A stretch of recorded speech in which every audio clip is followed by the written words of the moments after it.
మనం ఇంతకుముందు 2 కార్యక్రమాలు నిర్వహించుకున్నాం ఇదే వేదిక మీద. ఈరోజు కూడా మనం మన సనాతన ధర్మంలో అనేక మంది దేవతలు ఉంటారు, కానీ మళ్ళా దేవుడు ఒక్కడే అని చెప్తుంటారు. ఈ అనేక మంది దేవతలు ఏంటి, ఈ దేవుడు ఒక్కడే అనేటటువంటి సబ్జెక్ట్ ఏంటి? అంటే 2 కాంట్రవర్షియల్. ఇది ఒక పక్కేమో 33 కోట్ల దేవతలు అంటారు, మళ్ళీ ఇంకొక పక్క ఉన్నది ఒక్కటే పరబ్రహ్మం అని అంటారు. ఈ రెండిటికి ఉన్నటువంటి కాన్ఫ్లిక్ట్, దీని వెనుక ఉన్నటువంటి ఈ సిస్టంలో ఉన్న ఉద్దేశం కాస్త మీరు వివరించండి. తప్పనిసరిగా మధుర్ గుప్తా గారు, ముందు మీకు నమస్కారం, అలాగే భక్తి1 ప్రేక్షకులకు కూడా నమస్కారం. యాక్చువల్గా చాలా పెద్ద సబ్జెక్ట్ ఇది. మనం ఈరోజు మన భారతదేశంలో తీసుకుంటే అనేక మతాలు ఉన్నాయి, ప్రపంచంలో అనేక మతాలు ఉన్నాయి. సో ఆ కంపారిజన్ చేసినప్పుడు మనకు మ్లేచ్ఛ మతాలని చెప్పబడే వాటిలో దేవుణ్ణి ఒక్కడిగా చెప్తారు వీళ్ళు. మళ్ళీ దీంట్లో ప్రాబ్లమ్స్ ఉన్నాయి. ఇస్లాంకి వెళ్తే వాళ్ళు దేవుడు ఒక్కడే అల్లా అంటారు. మనం జుడాయిజంకి వెళ్తే వాళ్ళ ప్రకారం కూడా దేవుడు ఒక్కడే ఎల్ అని కొన్ని చోట్ల చెప్తారు. అలాగే ఆ దేవుడికి యెహోవా అని పేరు ఉందని చెప్తారు. క్రిస్టియానిటీకి వస్తే ఈ దేవుడు కాస్త ముగ్గురు అయిపోయారు. క్రిస్టియన్లు కూడా యెహోవానే కదా దేవుడు అంటారు. యెహోవా అనే దేవుడు కొన్ని చోట్ల దేవుడి బదులు ఎల్ అని పెడతారు. ఎల్ అంటే దేవుడు అని అర్థం. పోతే దీంట్లో కూడా కాంట్రవర్సీ ఉంది, అందుకే నేను ఎల్లు యెహోవా అని 2 చెప్పాను. సో క్రిస్టియానిటీకి వస్తే దేవుళ్ళు కాస్త ముగ్గురు అవుతారు, అంటే త్రిత్వం అంటారు. అయితే మళ్ళీ వీళ్ళు హిందువులను ఎగతాళి చేస్తూ ఉంటారు. త్రిత్వం అనేది వీళ్ళు చెప్పేదా లేకపోతే బైబిల్లో ఉన్నదా? యాక్చువల్గా అయితే బైబిల్లో లేదు. యాక్చువల్గా అయితే త్రిత్వం అంటే ఏమిటి, సిస్టమ్ ఏంటి చెప్పండి నాకు కొంచెం. సో త్రిత్వం అంటే ఏంటంటే ఒకటే దేవుడు 3 విధాలుగా ఉన్నాడు, 3 నామాలతో ఉన్నాడు. సో పాత నిబంధనలు పోతే యెహోవా అంటారు.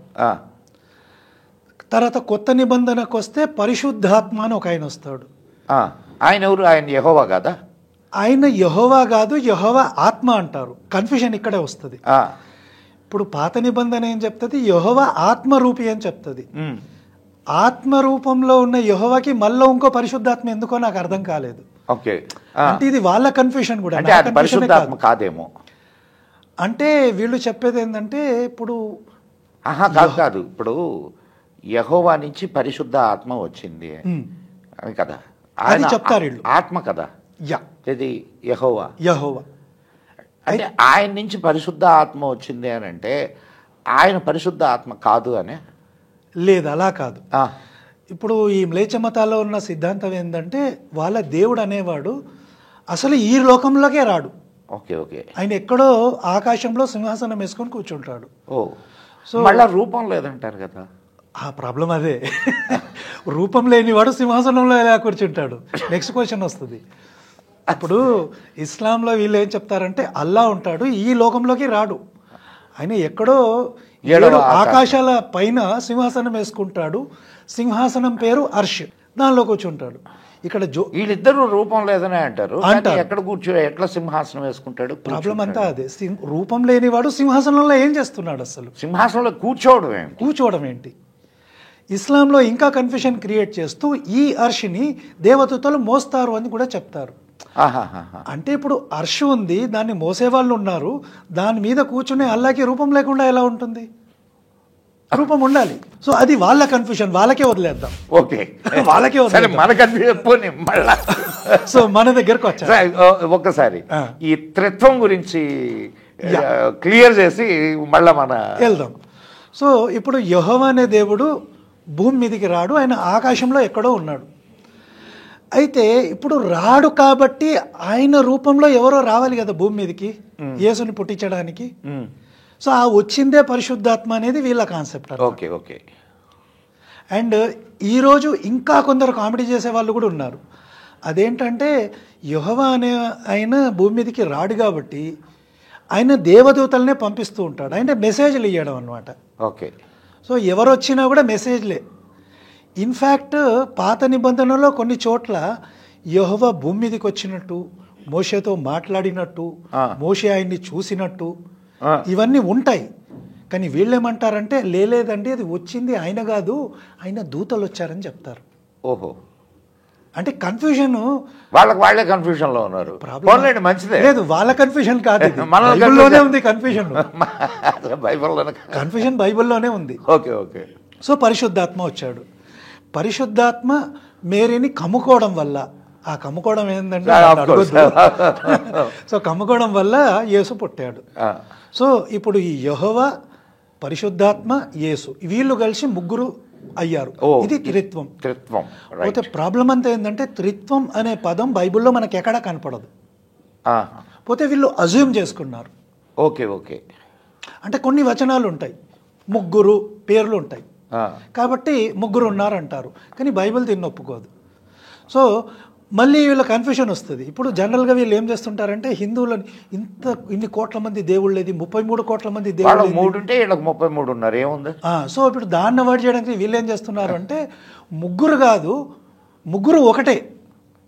అంటే మేము ముగ్గురిని పూజించట్లేదు, ముగ్గురు ఒకటే అని చెప్తారు. సో కన్ఫ్యూషన్ చెప్పేది కూడా అదే కదా. ఎగ్జాక్ట్లీ. సో ఇక్కడ అల్లా అంటే ఇస్లాంలో వాళ్ళు చెప్తే కరెక్ట్, మనం చెప్తే తప్ప. ప్రాబ్లం అదే వస్తుంది. వీళ్ళు ముగ్గురిని పూజిస్తే తప్పు కాదు, కానీ మన గ్రంథాలలో ఎక్కడ కూడా 33 కోట్ల దేవతలని లేదు. మీకు కూడా తెలుసు అది. సరే, ఇప్పుడు ఉన్నారు లేరు అనే సంగతి పక్కన పెడితే మనకు నానుడిగా వస్తుంది 33 కోట్ల దేవతలు అనేది నానుడిగా వస్తుంది. కానీ ఎక్కడ అసలు మనకి మన ఫిలాసఫీ, మెయిన్ ఫిలాసఫీ కదండి దేనికైనా. ఇప్పుడు ఫిలాసఫీలో మనకు ద్వైతం, అద్వైతం, విశిష్టాద్వైతం ఇవి ఉన్నాయి తప్ప, అంటే బ్రహ్మం ఒక్కటే, ఏదైనా సరే సత్యం ఒక్కటే అనేది గ్రంథాలు చెప్తున్నాయి. అది కదా మనం చూడాలి.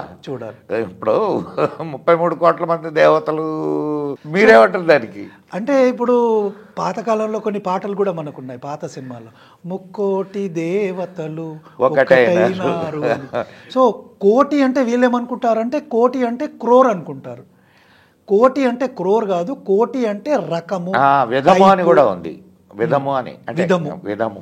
సో 33 రకాల దేవతలవి. ఓకే, వాళ్ళు ఎవరో మనకు తెలిసిందే సార్. 33 రకాల దేవతలు కానీ 33 కోట్ల దేవతలు కానీ, ఇప్పుడు ఎవరు ఏ విధంగా పూజించినా వారు నన్నే చేరుతారు అని చెప్పి మనకు భగవద్గీత చెప్తుంది.